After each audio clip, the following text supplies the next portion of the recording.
মেয়ে হয়ে জন্মানোর বড় কষ্ট রে বিলু, তুই বুঝবি না। দিদি ম্লান মুখে বলল, দিদির বিয়েটা ভালো হয়নি জানি, শ্বশুরবাড়ির সাথে বনিমনা হয়নি, জামাইবাবুও মানুষ সুবিধের নয়। দিদি প্রায় রাগ করে চলে আসে মেয়ে কোলে। মা আর বাবা তখন সন্ত্রস্ত হয়ে থাকে, কি করে দিদিকে ফেরত পাঠাবে ভেবে পায় না।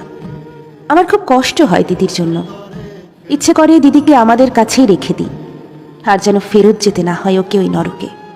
কিন্তু উপায় নেই, আমার কোনো ক্ষমতাই নেই। বাবাও বড্ড অসহায়, পেনশন পায় অতি সামান্য। দিদির বিয়ে দিতে গিয়ে অর্ধেক সঞ্চয়ই গেছে। নাতনি সহ মেয়েকে নিজের কাছে রাখার ভরসা পায় না।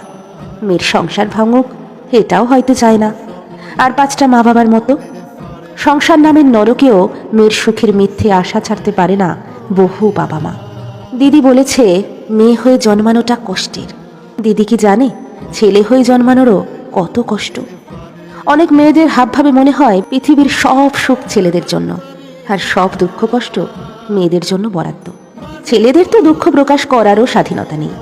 ছোটবেলা থেকে শুনে আসছি ছেলেদের শক্ত হতে হয়, কোনো ভয় বা দুর্বলতা ছেলেদের মানায় না। আমি একটু কাঁদলেও মা বলতো, ছি, ছেলেদের কাঁদতে নেই, সবাই হাসবে। হাসির পাত্র হওয়ার ভয়ে কান্না চেপে রাখতে শিখে গিয়েছিলাম ছোটবেলা থেকেই। রাতে ভয় পেলে চেঁচিয়ে মাকে ডাকতাম না, নিজের দুর্বলতা প্রকাশ পাবে এই ভয়ে। ছেলেদের যেন কোনো অনুভূতি থাকতে নেই, দুঃখ, কষ্ট, ভয় এ সব কিছুতে শুধুই মেয়েদের একচেটিয়া অধিকার।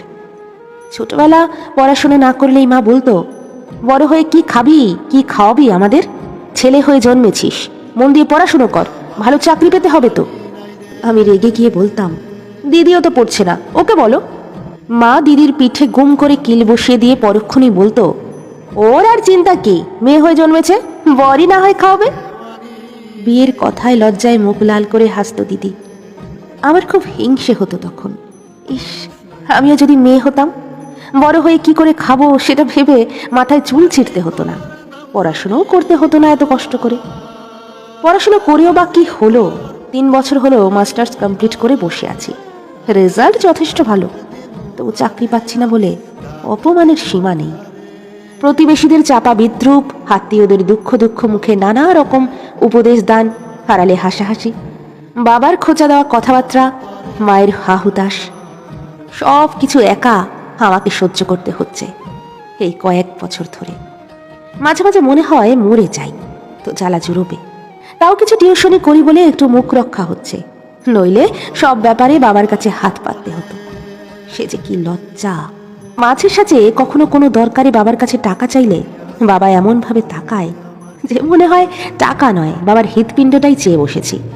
তারপরেই শুরু হয় বাবার আক্ষেপ মেশানো উক্তি, এই বয়সেও বাবার কাছে টাকা ধার চায় যে ছেলে, তার জলে ডুবে মরা উচিত। তোর সব বন্ধুরা কিছু না কিছু করছে, আর তুই এখনো বেকার ফাফা করে ঘুরে বেড়াচ্ছিস। সব সময় এরকম কথা শুনতে একেবারেই ভালো লাগে না, মেজাজ গরম হয়ে যায়, রেগে গিয়ে ঘর থেকে বেরিয়ে পড়ি। এত দুঃখের মাঝে আমার একটাই শান্তির জায়গা আছে, যেখানে গেলে আমি সব দুঃখ ভুলে যাই, বুকের সব জ্বালা জুড়িয়ে যায় শীতল পরশে। সে হলো আমার মৌটুসি। ওর গভীর কালো চোখের দিকে তাকালে আমার অশান্ত মনটা নিমিষে শান্ত হয়ে যায়। মনে হয় মৌ আমার পাশে আছে, তো ভয় কিসের? মৌ আমার শক্তি, আমার ভালোবাসা, আমার অবলম্বন, আমার সব কিছু। মৌকে ছেড়ে বেঁচে থাকার কথা আমি ভাবতেও পারি না। আজ মৌ আমাকে ডেকেছে, খুব জরুরি কি একটা কথা আছে। কি কথা হতে পারে বুঝতে পারছি না কিছু। সময় মতো পৌঁছে গেলাম ওর কাছে। মৌ দেখি গম্ভীর হয়ে আছে, আমার কেমন ভালো লাগছিল না, বিপদের গন্ধ পাচ্ছিলাম। কি হয়েছে মৌ, তোমাকে এমন দেখাচ্ছে কেন? প্রশ্নটা করা মাত্রই আমাকে চমকে দিয়ে মৌ কেঁদে উঠল। আমি স্তব্ধ হয়েছিলাম। তবে কি আমার আশঙ্কাই সত্যি?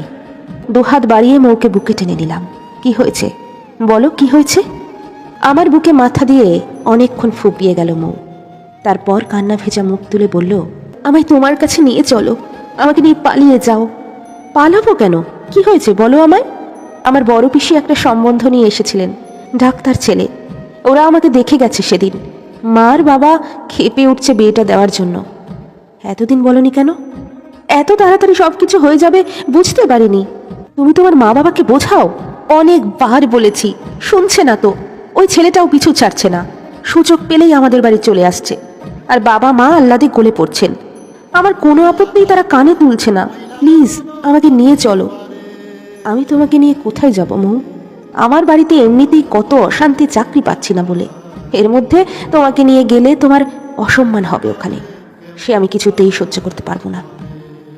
আমি পারবো সহ্য করতে, তুমি সঙ্গে থাকলে আমি সব কষ্ট সহ্য করতে পারবো সুবীর, কিন্তু আমি পারবো না মৌ। প্লিজ তোমার মা বাবাকে একটু ম্যানেজ করো, এখন সব কিছু তোমার হাতে। যদি পারো তো আমরা একসাথে থাকবো, নইলে নয়। মৌ চুপ করে রইল। ওর অসহায় চোখ দুটো আমার বুকে সূচ ফোটাচ্ছিল। ও বড্ড নরম, পারবে কি এত ঝড় ঝাপটা সামলাতে? আমি বা কি করব? কিছুই যে করার নেই আমার। মৌ আমার জীবনে আর থাকবে না, এটাই কি একমাত্র সত্যি? চারপাশ অন্ধকার হয়ে আসছে আমার চোখের সামনে। কিছুদিন পরে খবর পেলাম ওর বিয়ে ঠিক হয়ে গেছে। ও পারবে না আমি জানতাম। ওর সঙ্গে যোগাযোগ করারও সব রাস্তা বন্ধ করে দিয়েছে ওরা। আমি এখন কি করে বাঁচবো? অসহ্য কষ্টে মনে হচ্ছে হৃৎপিণ্ডটা ফালা ফালা হয়ে যাচ্ছে। রাতে নিজের ঘরে বসে অ্যাসিডের বোতলটা পার করলাম। খুব কি কষ্ট হবে! এখন যে যন্ত্রণায় ছটফট করছি তার চেয়েও বেশি কষ্ট হবে। এই তরল গলায় ঢাললেই জ্বলে পুড়ে যাবে ভেতরটা। যে জ্বালায় জ্বলছি প্রতিনিয়ত, তার থেকে তো মুক্তি পাবো। স্থির দৃষ্টিতে তাকিয়েছিলাম বোতলের তরলের দিকে। তখনই দরজায় ধাক্কা। বিলু, দরজা খোল। কি করছিস দরজা বন্ধ করে? মায়ের উৎকণ্ঠিত গলা। অ্যাসিডের বোতলটা লুকিয়ে ফেলে দরজা খুলে দিলাম। জানি না কিভাবে আমার মুখ দেখে মা কিছু একটা বুঝে ফেলল। প্রবল উৎকণ্ঠায় আমাকে জড়িয়ে ধরল।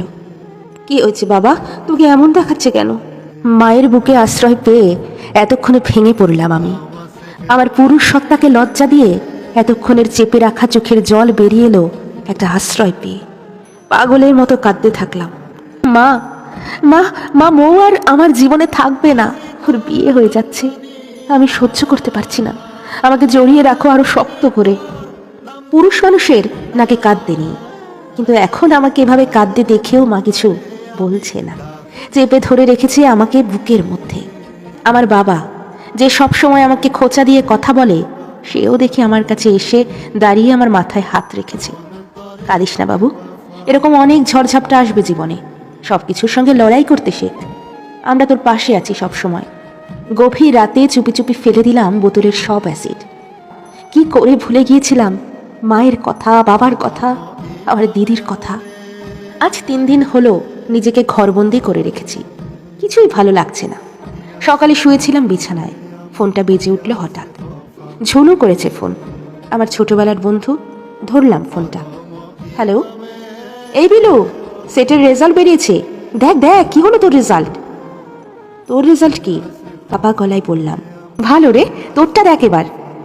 ফোনটা রেখে দিয়ে কাপা হাতে নেট অন করলাম। পরীক্ষা যথেষ্ট ভালো হয়েছিল, তবু টেনশন হচ্ছে, কারণ আগের বার পারিনি সফল হতে। সাইডে গিয়ে ক্লিক করলাম। ঠিক যা ভেবেছিলাম তাই, দারুণ রেজাল্ট হয়েছে আমার। আমার স্বপ্নের পথে এক ধাপ এগিয়ে গেছি। স্বপ্নকে ধরে ফেলবো এবার হাতের মুঠোয়। মা আর বাবাকে জানালাম সুখবরটা, তারাও খুব খুশি। বসে বসে ভাবছিলাম কোন কোন কলেজে অ্যাপ্লাই করব। এমন সময় বেল বেজে উঠেছে। দিদি ঢুকলো হাসতে হাসতে। কি দারুণ খবর রে ভাই, ছুটতে ছুটতে এলাম তাই। এত হাসির মাঝেও দিদির চোখের কোলের দুশ্চিন্তার কালো ছাপ নজর এড়ালো না আমার। দিদি ভালো নেই, একেবারেই ভালো নেই। বিয়ের পর মা হতে পারছিল না বলে অশান্তি সহ্য করতে হচ্ছিল। এখন বাচ্চা হয়েছে, কিন্তু মেয়ে হয়েছে কেন সেজন্য কথা শুনতে হচ্ছে। কোথাও যাওয়ার জায়গা নেই দিদির। এত বোকা তুই দিদি, পড়াশোনাটাও ভালো করে করলি না, বলে ফেললাম। দিদি গম্ভীর হয়ে গেল। তারপরেই হেসে বলল, ছাড় না এসব কথা, তুই তো ভালো চাকরি করবি, আর চিন্তা কি? ও বাড়ি থেকে বেরিয়ে আসতে পারবি, আমি থাকবো তোর পাশে। তুই সবসময় থাকবি? দিদির মুখে ম্লান হাসি। থাকবো, তুই বেরিয়ে আয় দিদি। ও বাড়িতে থাকলে সিমির জীবনটাও কিন্তু তোর মতো হবে। দিদির চোখের কোণে টলটল করছে জল। ভাগ্যিস সেদিন পালিয়ে যায়নি, লড়াইটা ছাড়িনি, নইলে কি করে দিদির দিকে হাত বাড়িয়ে দিতে পারতাম। আমার এই হাতে এখন অনেক জোর। দিদি হাসলো এবার আমার দিকে তাকিয়ে। সেই হাসিতে মিশে আছে বিশ্বাস আর ভরসা। বিয়ের আগে বুঝতাম না ভাই, বরের টাকায় বসে বসে খাওয়ার মধ্যে কতখানি অপমান লুকিয়ে আছে। আমিও লড়বো তোর সাথে, আমায় সাহায্য করবি? দিদির চোখ জল জল করছে। বুঝলাম আমার লড়াই সার্থক। হাত বাড়িয়ে দিলাম আমার দিদির দিকে।